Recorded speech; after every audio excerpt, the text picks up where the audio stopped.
Admiral Korath had thought the magnificent endeavor was the pinnacle of human excess, right up until his sensors detected something the size of a small moon heading toward Talvos Prime. "Please tell me that's natural satellite formation," he said to his navigation officer, already knowing the answer would ruin his day. Dulm's scales rippled in that nervous pattern Korath had come to recognize as the Ventrian equivalent of hysterical laughter. "No, sir. It's broadcasting a human identification beacon.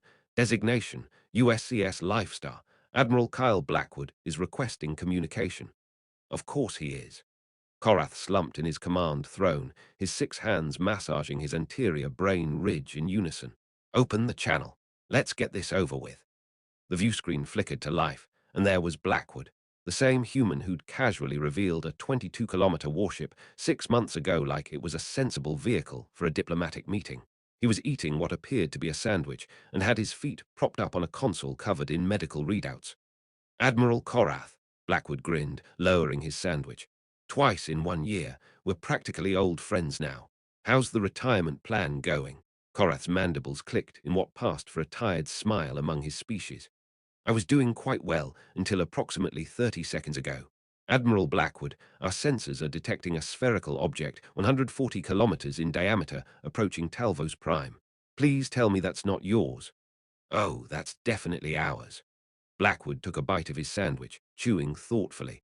"Think Death Star, only Lifestar. We figured the galaxy needed something that looked terrifying but actually saved people instead of blowing them up. Better PR that way." "You built a moon," Korath said flatly. "Technically, we built a medical station that happens to be moon-sized. There's a difference." Blackwood set down his sandwich and leaned forward. "Look, I know what you're thinking. Here we go again with the humans and their complete disregard for reasonable scale. But Talvos Prime has 8 billion people and a bacterial outbreak that's already killed 2 million. When your people sent out the request for a joint humanitarian mission, we figured we should bring something that could actually handle the problem." Commander Thresh, who'd been present at the first Blackwood encounter and still occasionally woke up screaming about weapon counts, stared at the tactical display. "Admiral Korath, the structure has multiple gravity wells. It's generating its own planetary-level gravitational field. How is it even mobile?" "Very carefully," Blackwood said cheerfully, "and with a propulsion system that our engineers assure me only violates 3 laws of physics instead of the usual 5. We're making progress." Korath pulled up the Lifestar's profile, watching the numbers scroll past with increasing disbelief. "You have 200,000 medical personnel aboard. 230,000, actually, but who's counting? We've also got about 60,000 support staff, engineers, logistics coordinators, cafeteria workers. You can't run a moon-sized hospital without a solid food service infrastructure." Blackwood's expression turned more serious. "We're ready to coordinate with your fleet, Admiral. Your people know the local biology better than we do, and you've already got triage stations set up on the surface. We can provide the facilities, personnel, and supplies to handle the critical cases." "How many critical cases can you handle?" Korath asked, already dreading the answer. "Simultaneously. About 6 million in our intensive care sections. Another 20 million in general care if we open up the auxiliary medical bays." Blackwood said it like he was discussing weather patterns. "We can also manufacture most common medications on site. Our pharmaceutical fabrication decks can produce about 40 tons of antibiotics per hour." Dull made that deflating balloon sound again. Korath was starting to recognize it as his officer's default response to human engineering. 40 tons per hour, Korath repeated. "Give or take, depends on molecular complexity." Blackwood pulled up a holographic display showing the Lifestar's interior layout.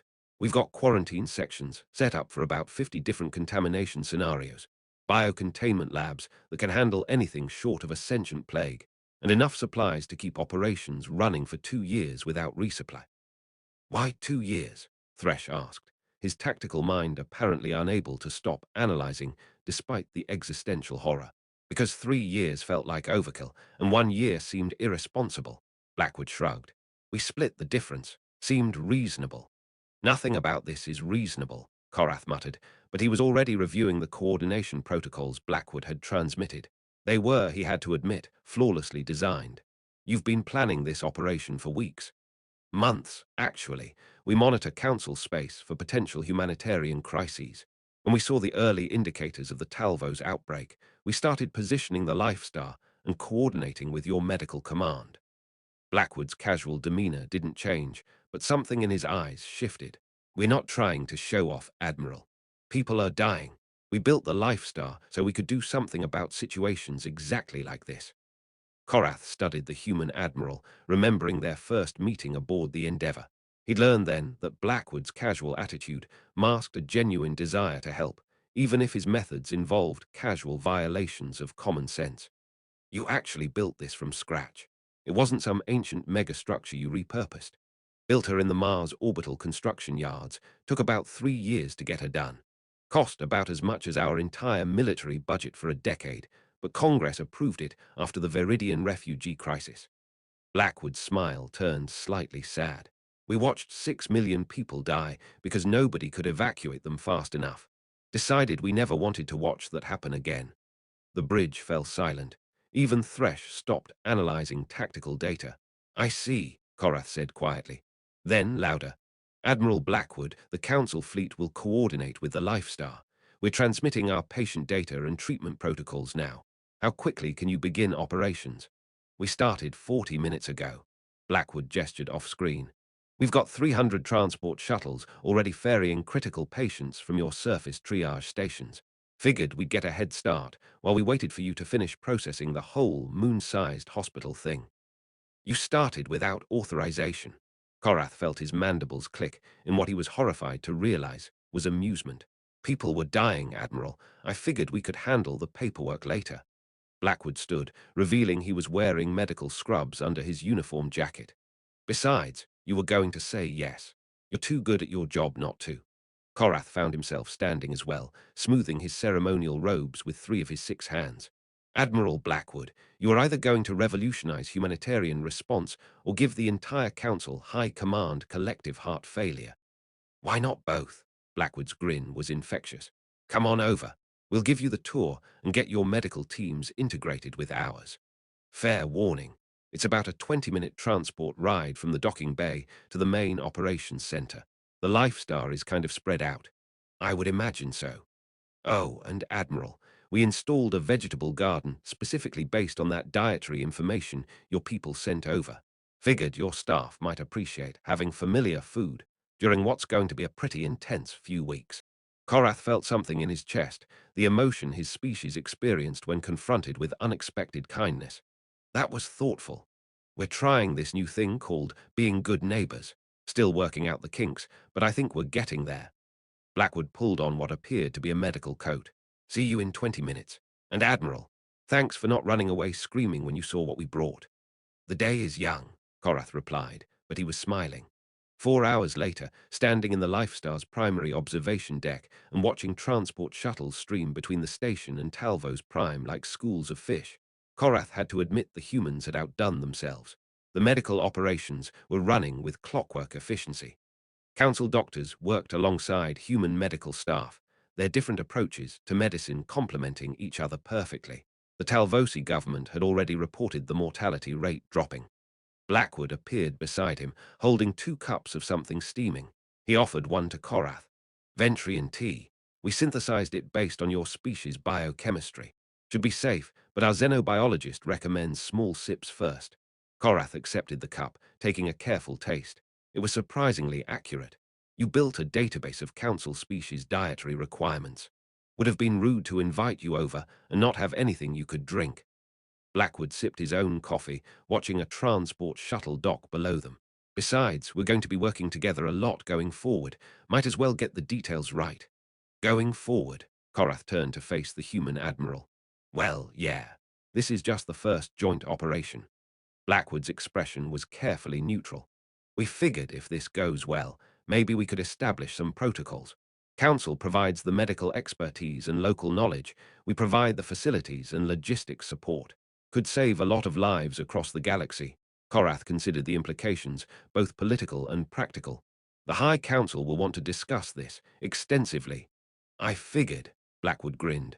Besides, gives us time to finish the second Lifestar. The Hope's beacon should be operational in about 8 months. There's a second one. Korath said, not even bothering to make it a question. Would have been irresponsible to build just one. What if there are simultaneous crises? Blackwood's logic was simultaneously infuriating and difficult to argue with. Don't worry, we're not planning to build a whole fleet of them, just two, maybe three, not more than four. You're going to give me a stress-induced medical condition. We have excellent cardiac specialists on staff, Blackwood said helpfully, free of charge for council personnel. Despite everything, the impossible station, the casual mention of building more of them, the sheer overwhelming excess of it all, Korath found himself laughing. You humans are going to completely reshape the galactic community, aren't you? We're going to try our best. Blackwood raised his cup in a toast to saving lives and giving Council Admirals stress headaches, preferably in that order. Korath clinked his cup against Blackwood's, watching another wave of patients being transferred to the Lifestar's medical bays. Below them, a Talvosi child was being wheeled past the observation window, already looking healthier than the triage reports had indicated. A human medic walked alongside, speaking softly to the child's parents. Your people surprise me, Admiral Blackwood, Korath said. Every time I think I understand human nature, you present me with something that defies all my expectations. That's kind of our specialty. Blackwood's smile was genuine. We're good at impossible things. Comes from spending most of our history being told we couldn't do something, then doing it anyway. As the ancient Ventrian proverb went, the greatest strength lies not in power, but in the wisdom to use that power for others.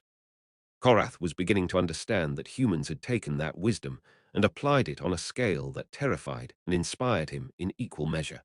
Until our paths cross again, Admiral Blackwood, Korath said, already knowing it wouldn't be long before the humans unveiled something else that would make him question his life choices.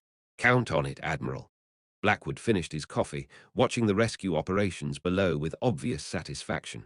And next time, I promise we'll bring something small. Maybe just a regular hospital ship. I don't believe you. Yeah, Blackwood admitted with a grin. Neither do I. Somewhere in the Lifestar's medical database, a notation was being made.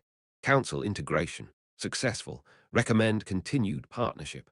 Also, order more Ventrian tea. Admiral Korath drinks a lot of it.